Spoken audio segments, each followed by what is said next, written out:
the basic procedure is very similar in a sense to TIG welding. But the process is basically getting, I'm going to light the torch, I'll demo that, but is to have the torch down and creating that same sort of idea of a molten puddle. And you don't want to touch the blue inner cone to the metal itself, but just above, and kind of work your way and dip into the puddle, just like we did with the TIG welding. All right. So lighting the torch, first off, point it, I don't want to melt my fan over here, but I want to point it away from anything. Don't want to have it pointed at anything flammable. You can make sure there's no papers and stuff around.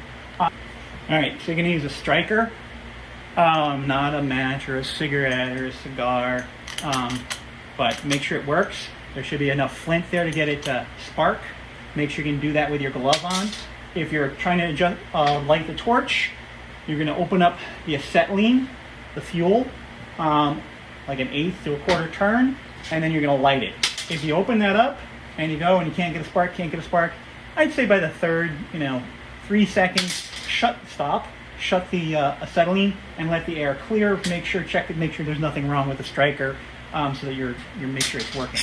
Also, I'm not going to weld directly onto the metal table because I got kind of a thin 1/8 of an inch or so. It'll probably overheat this and buckle. There's a lot of heat conducted by the torch flame, much different than electric welding. So you want to, make sure I have some bricks here to kind of work with. Usually at the school we have some refractory bricks kicking around. All right, so I'm going to basically open up the acetylene first. I'm going to light it. I'm going to adjust it so it's kind of roaring. I don't want a big sooty flame. And then I'm going to slowly add the oxygen and probably go from a reducing excess of fuel to a neutral kind of flame where it's a nice balance. If you have too much oxygen, you get more of a shriller, sharper kind of thing. It's a little bit too much oxygen. So we're trying to go for a neutral flame. But when I shut it off there, I shut the fuel first, and then I shut the oxygen. I was originally taught a different process where I would shut off the oxygen, you see a flame, and then shut that off.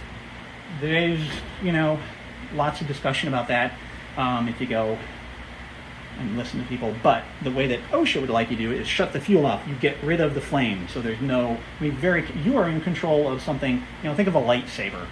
If you want to think about that, you've got something that could cut and burn. If you were to hit yourself with the flame, the leather, some protection, but not very much.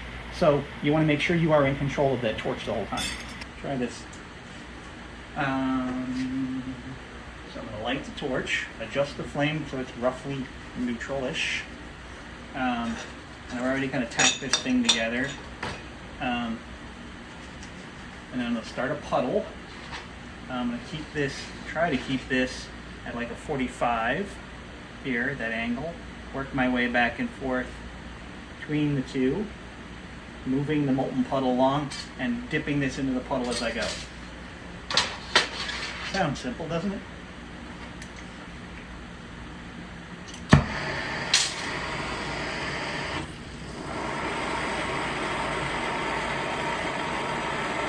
A neutral flame.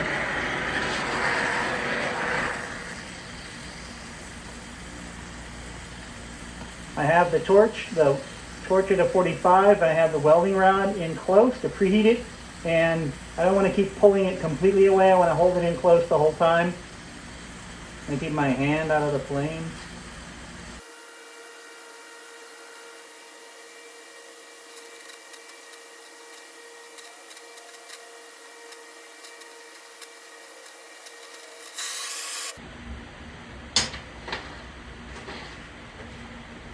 That is very, very hot, as you can see, still glowing. So the way the oxyacetylene torch the flame dissipates, the heat goes throughout the metal quite a bit more than if arc welding is much more concentrated. MIG, TIG, or stick welding are much more concentrated. So it expands out quite a bit into the metal. This off. Okay, put that somewhere secure. I'm going to put on, now there's a couple of other torch things. This is the rosebud. Creates a very big flame. It's good for heating up steel and stuff. I use it for, actually using it when I'm melting some bronze in a small mini crucible.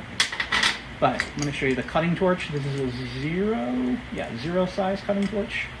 Again, I'm attaching this on, but I'm not using a wrench. And we're going to set up, I don't want to cut on this table, I'll make a mess. I have a special spot, so when you're using a cutting torch, same kind of thing when you're using the plasma cutter, you want to make sure you have somewhere for the sparks, because it's going to shoot that molten metal down below. And you're also going to use this striker as well. So I'm going to reposition things, and we will do some cutting. Alright, so we were kind of repositioned over here, got some steel, what is that, 1/4 inch or so, or not, 3/16. So I've got my cutting attachment on, and I'm just going to show you really quickly. This is a regular kind of cutting tip, goes any direction. You can move, around, back and forth. But that was a regular tip. Show you that again. So it has a set of holes in there, and you can cut in any direction you need to. There's also a drag tip, which is hard probably to see. But it has 2 holes, one oxygen, one acetylene, and you can only move in one direction with it. But it creates less heat. So if you're trying to cut something thin, this would be the one to go with, a drag tip. Anyway, it also makes something called a Dillon. I think it's a Dillon torch. But like I said, a lot of what we do now would be done with a plasma cutter. But if you're in a situation without a plasma cutter, completely safe, the only thing you had was oxyacet, you could use the rosebud tip to heat stuff up and bend it, the welding tip to weld with, and the cutting tip to cut with. So it actually comes also with this part attached. That tip's on there. So this, when I open up, I have to reset the pressures. I'm going to set the oxygen to 25 and the acetylene to 35. Alright, so what I said there was oxygen at 25 and acetylene at, I said 325. Sounded like I said 35, but I said around 5 pressure. And those numbers are for PSI. Anyway, so I have this sort of tray kind of metal box that I use for cutting over so sparks don't go everywhere. So be very aware of that wherever you're cutting. Make sure there's no flammables around. Make sure there's, leaves and stuff like that, paper. Make sure, it's nice to have some way that can collect them. Also, if you're cutting and you're right over the top of your feet, even with boots on, all that slag will can find its way into your shoes or boots. Anyway, so again, I've got these two closed right now. Everything's closed. This is the preheat adjusting valve right here, and this is the actual cutting lever. I call it cutting lever. So what I'm going to do, when I open up the oxygen, open up a full couple of turns, it's not getting out. It's not coming out yet. I have to do that first. But when I open up the acetylene, I'm going to get a flame. So I need to light that. I need to add some of this to make an adjustment. Same that I was adjusting with the welding thing. I'm going to get a neutral flame. I'll get some little pinhole, blue needles looks like they're flames. And then I'll check with the torch to see if that changes anything. So after I get the acetylene lit, I'll adjust with that little preheat valve, and then I'll check it by pushing down on the lever to see if there's not too much of a big change. If there is, I'll adjust it more. We're going to light it, adjust the flame, and then I'm going to hold it with my hand off of the lever. I'm going to hold it to preheat an area, and then I will push down on the lever and then cut forward. Okay? I'm about that high off of the metal, fairly close in, not touching, not dragging, but slightly above, 1/8 of an inch or so, and just moving along. If I go too slow, it'll make a really bloody cut. If I go too fast, I'll lose the cut. Similar instructions to the plasma cutter.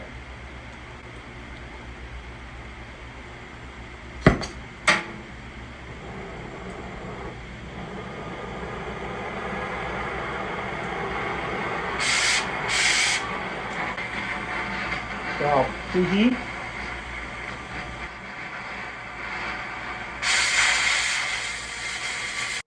So what's happening is I was holding it over one spot with the preheat flame until it started to glow, and then I pushed down on the lever, which has more oxygen in a burst, and I moved forward to do the cut. And cut. I'm shutting down. I'll shut the acetylene. Shut it all. Shut everything off. I will close. So that cuts not too bad. All right, a little sloppy. Looks good on this side though. You can also clamp something to guide it and stuff like that. But once I'm done, make sure, check around. Don't just do stuff and walk away if there's sparks. Make sure that there's nothing flammable that got caught fire. There's not something smoldering on the floor. In the class time period, we're usually keeping an eye on each other. But, you know, if you're at your home, say you have a home job, you do something, make sure that you check everything before you, like, just take off and leave things. But I'm also going to shut the main valves on each of the cylinders. Sometimes call them tanks, sometimes call them cylinders. And then I'm going to bleed the lines, and I'm going to release the pressure on the adjusting screws and the regulators, and then wrap up the holes nicely. All right? Take care.